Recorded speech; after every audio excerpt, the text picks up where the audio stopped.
Welcome. Today we are going to discuss trade union. So my name is Kelvin. We are going to discuss trade union. This is leadership, management, and governance in nursing. So I have this question, NMCZ question, Nursing and Midwifery Council of Zambia.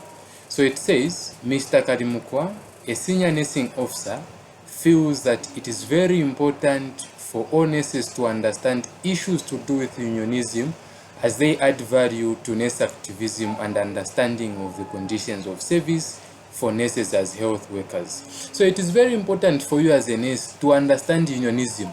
Remember in 2013, I don't know if you people read news, but by then I was somewhere in grade, should be in grade 8 or 7 by 2013.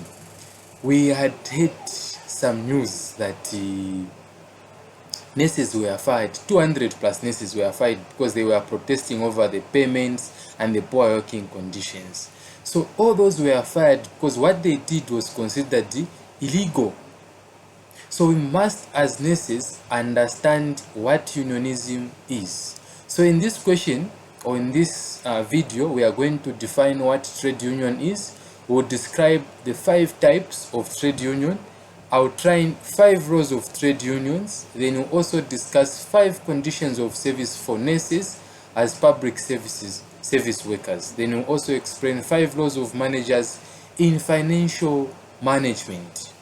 So now let us begin by defining what a trade union is. So what is a trade union? A trade union is an organized group of workers who unite to protect and promote their common interests such as wages, working conditions, and job security through collective bargaining. So it is simply a group of people coming together with a view or a goal of uniting to protect and promote their common interest. The interest can be wages, these are for guys, working condition. You want to have things to use in your workplace, you want to be knocking off, you want to have, if you want to have that stud leave. Those are your working conditions that these unions talk about. So we say a trade union is an organization of workers formed to protect and advance their common interests such as wages, working conditions, benefits, and other employment-related issues. So the primary goal of a trade union is to provide a collective voice for employees, allowing them to negotiate with employers from a position of strength rather than as isolated individuals. Trade unions advocate for improved terms of employment, ensure fair treatment, and often play a role in promoting workplace safety and professional development. That is a 5% definition of a trade union. Now let us move to the types of trade unions. Now this is well summarized. Number 1, we are talking about the industrial unions. So when we say industrial unions, these unions represent all workers in an industry. Guys, when we say wabamu industry, you know, I'm under the industry of health, no, I'm under the industry of information and technology, no, I'm under the I'm under the industry of engineering. So when we say industrial union, it is a union now which is now a union which organizes all workers within a specific industry. For example, if you are in the health industry, this industrial union is going to have doctors, nurses, clinical officers, cleaners, radiographers, anyone in the health sector. This industrial union is going to represent them. We are calling it the industrial union, because it is an industry that represents all workers in a specific or particular industry, regardless of their profession or job or skill. We get the point? Yeah. Then we have what we call craft unions for workers with specific skills or traders. So craft unions, these are just the guys who use their hands to do things. You can find that artists, these guys who make things, carpenters, those guys who are into printing, those are craft unions. So when you are explaining, you are going to say these unions organize workers who share a particular skill or craft, regardless of their employer or industry. Membership is typically restricted to those with specific qualifications or apprenticeships. Historically, these were common in skilled trades like carpentry or printing. So in our profession as nurses, this might be less common as direct craft, but could apply to highly specialized nursing roles if they unionize distinctively from general nurses. But all we are saying is that it is for workers with specific skills or traders. Then we have general unions. So these accept unions from all sectors. So a general union, these are broadest type, organizing workers across various industries and crafts, often including unskilled or semi-skilled laborers. Their membership is diverse and they focus on general labor rights and conditions. So these might include large national unions that represent a wide array. Despite you are a nurse, a teacher, these are unions you find teachers, you find nurses, you find engineers, you find musicians. It is a general union. You get the point?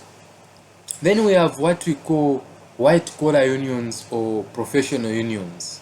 So these unions specifically represent professional, administrative, technical, and clerical workers who we call white collar employees. They often focus not only on traditional labor issues but also on professional standards, ethics, and career development. So many of our nursing unions will fall under this one.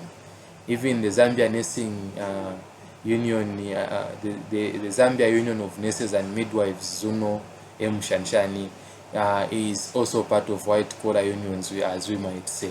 Then we also have what we call public sector unions for government employed workers.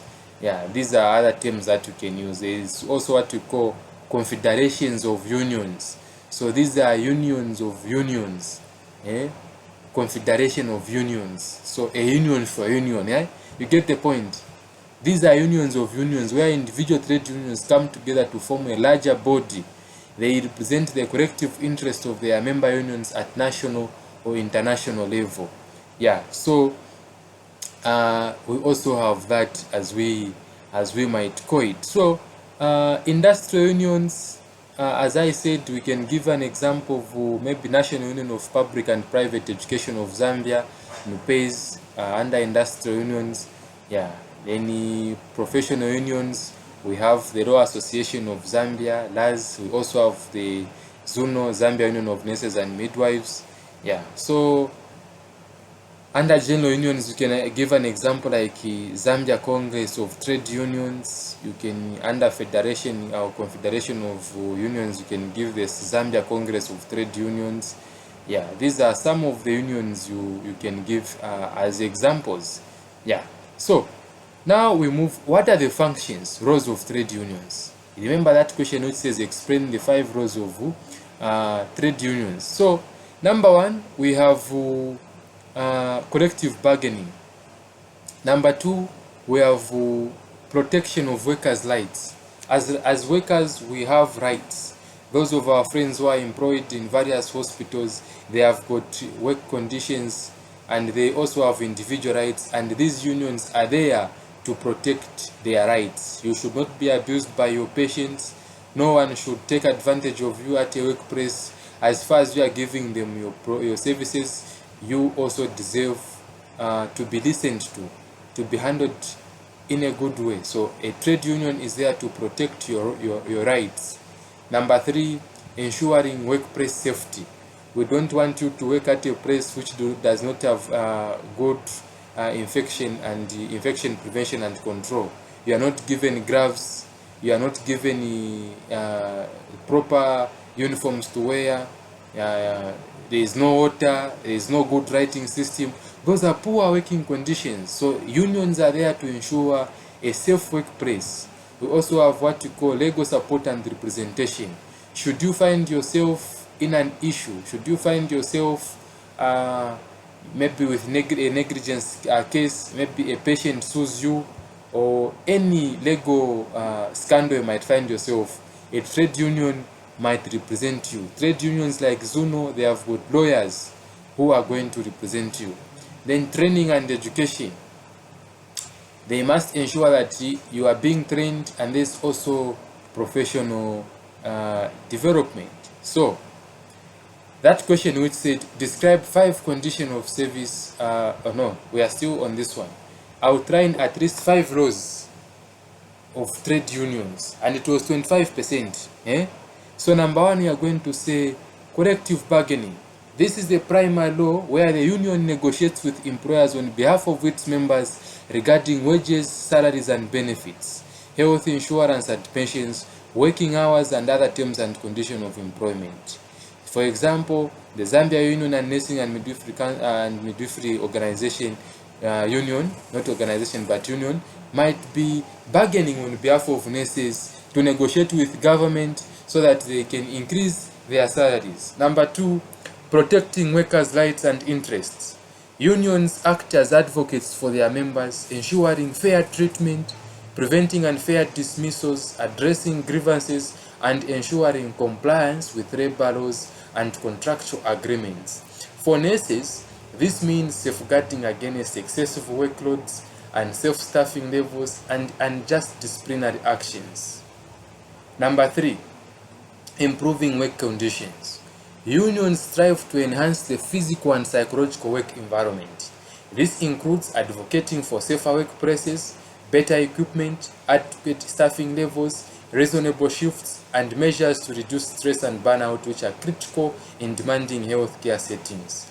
Professional development and standards. Many professional unions, particularly in nursing, play a significant role in promoting continuing education, establishing professional standards of practice, influencing health policies, and advocating for public health.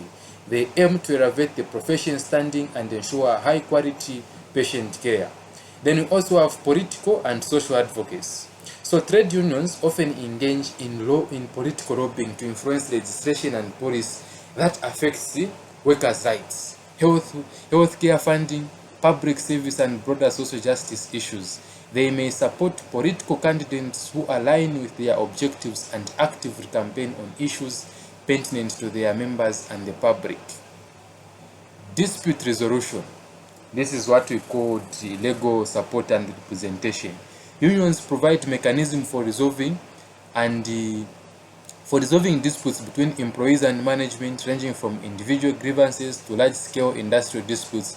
They can mediate, represent members in disciplinary hearings, and if necessary, organize industrial actions like strike or work to rule. So these are what we are calling legal support and representation, as you can see on the screen. So away from what you are seeing on the screen, I'm saying number 1, collective bargaining as a role of trade unions. Number 2, protecting workers' rights and interests. Number 3, improving workers' conditions. Number 4, professional development and standards. Number 5, political and social advocacy. Number 6, dispute resolution. These I have explained. Now, what are the conditions of service for nurses? Number 1, salary and allowances. That's what we are calling remuneration and allowances. So this includes the basic salary scales, which are typically structure-based, and qualifications. Those with degrees should earn higher than those with diplomas. Those with master's degrees should earn higher than that, and they must make sure that the salaries that nurses are receiving must be according to the work that nurses are putting in. So these are the conditions of service for nurses. When they ask you a question, like the question that said, describe 5 conditions of service for nurses as public service workers, you must remember that number 1 is just salary and allowances, which we are calling remuneration and allowances. Guys. So one of the conditions of service is that you must be paid well. Yeah. Number 2, you are entitled to your leave. So leave entitlement. Public service nurses are entitled to various forms of leave, including annual leave, sick leave when you are sick, paternity and maternity leave, compassionate leave, stud leave.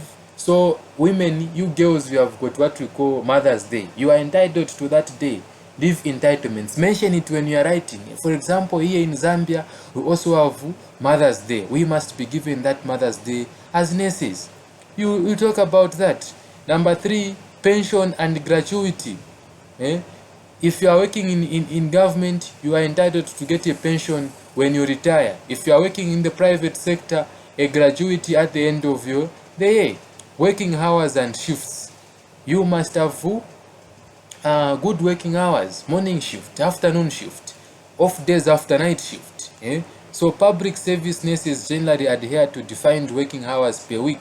It can be 40 hours with clear policies on shift patterns, day, evening and night, rotation and compensatory time off or overtime pay for hours worked beyond the standard.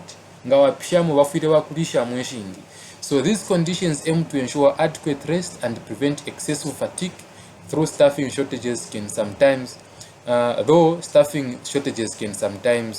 challenge adherence. So kola bati pawadi mlifo but ama shift yakana so kusanga you'll be affected, you won't be going for leave days. So that's where these unions of yours must be speaking on you. So working hours and shift ufiro abomba ko morning shift wa amukutusha ngore bomba afternoon shift ule tusho ruchero aya bomba afternoon shift ngore bomba night shift bomba day watusha after 7 days of working ka night shifting and government wa yafira fine 1 week or off. Those are what we are calling condition of service for nurses. Then we also have professional development opportunities. You must have this development. So conditions of service often outline pathways for career advancement. When you should go and study, they should be sending you to my workshops. You go and make some money. You do some of these there are these courses we call continuous professional development, CPD points. So to make these points, there must be this condition of service, which is the professional development. Yeah. So these are 5 conditions of service that you must not forget. Number 1, salary and allowance. Salary and allowance. At the end of the month, you must get paid. An allowance, when you work overtime, you must get paid, my friend. Leave entitlement. Sometimes go and rest, vacation leave, sick leave. Those are some of the leaves you are entitled to. Pension and gratuity. Kasara di mwarishofu kapa ngore for every month wa for 8 pin yapwa. Futu wa for yapwa. Government must be keeping something for you so that when you retire they give you a pension. If you're in the private sector, at the end of the year they must give you what you call a gratuity. You are entitled to this. These are conditions of service for you as a nurse. Working hours and shift. No, you must have shifts. Then you also have professional development opportunities. Your in charge should be sending you to my workshop. So me, I have a course right now. You can find it on Udemy, home-based care course. Those are nice courses. You do a course and you learn how to do home-based care, just like that. The next question was roles of managers in financial management. So number 1, budget preparation and allocation. Managers are responsible for developing and submitting budgets for their respective units or departments. This involves forecasting patient needs, staffing requirements, equipment purchases, supplies, and other operation expenses. They must justify these requests based on patient volume, adequate and strategic goals, aiming for efficient resources allocation to meet clinical objectives. So bambina murubana. If you turera ndafa about budget preparation and allocation as a manager mwad financial fyakubomba nendarama ife. When we say budget preparation and allocation, that as a manager, what in charge, if you're making sure to wapanga budget, fish frefa yakamwad, turefa yakabasopu banga, ama mattress turefa yakayanga, turefa yakakama blanket yanga, you budget nicely. Then there's what you call financial monitoring and control. You must be monitoring how things are going. Mishendarama shirefu mashani, shire wombashani. Then resource mobilization. When you budget, where are you going to get your money? Sometimes you think, oh, okay, we can talk to you. We are going to just send it to the nursing officer. Yeah, you just, if you are in charge, you send to your nursing officer and the government sends in money. Those are some of the ways. But when you say resource mobilization, as a manager, you need to think about how we are going to source for the resources that you need. There is also financial reporting. At the end of the day, you must report how you are doing. Then investment and cost control. So these are some of the roles of a manager. But now let me give you right ones that you can write. We are going to start with the number one, which is the number one is going to be, wait first, 5 conditions. Oh, I've gone back, my head is skipping. Okay, so we are saying budget preparation. The nurses manager is responsible for developing the annual budget for their unit, such as a specific ward or even a district nursing service. So this involves assessing anticipated patient loads, required staffing, consider nurse-patient ratios, overtime needs, necessary medical supplies, drugs, dressing, syringes from medical stores, equipment maintenance, and small capital expenditures. So under budget preparation and allocation, you are going to look at the things like in the ward, how many nurses, how many drugs are you using, how many syringes, what are the cannulas, how many patients do you have. Then you are going to prepare your budget based on that information. So when you are explaining the roles of a manager in financial management, in our but budget preparation and allocation, you explain that as a manager, you are going to prepare the budget and allocate where the preparation is going to go. For example, you put into consideration how many nurses you have, the drugs that you use, the syringes, and these other things. Then we talked about financial monitoring and control. Once funds are allocated, often from Ministry of Health or Ministry of Health Center's budget or through grants. So these hospitals receive grants. So the manager tracks spending against the budget according to how you budgeted. This money that you got from Ministry of Health or which came from government as a grant, how is it being used? So that is what we are calling monitoring and control. For instance, a manager would monitor the consumption of drugs and consumables on their ward to prevent stock outs or over expenditure. They would analyze variances, e.g. focusing costs and expected research due to rise in respiratory cases, and report this. Remember, you are going to report at the end. Identifying reasons and proposing corrective measures to stay within the budget while maintaining career quality. While maintaining care quality, not career quality. Mama careers for guys. Then resources allocation and utilization. So that is what we are saying, resources allocation and utilization. This involves making decisions how best to deploy available financial resources, which are often even scarce in our country. Yeah, so deciding between hiring temporary staff for a peak season, for a volunteer, come and volunteer at a hospital, such things. So accountability and reporting, we've talked about that, and identifying funding gaps and advocacy. So these were the questions. Hopefully you guys were able to answer now these questions. So number one was define a trade union. We've defined what a trade union. In summary, we have said a trade union.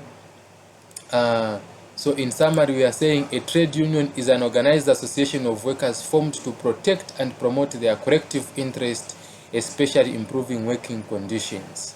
We said describe 5 types of unions. We talked about craft unions, industrial unions, general unions, white collar unions, and the federation of unions.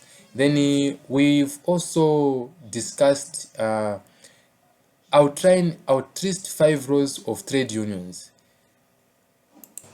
Yeah, so on outlining at least 5 roles of trade unions, we've talked about protection of workers' rights, collective bargaining, welfare and social support, all those things that we discussed. You guys, you can look up to them.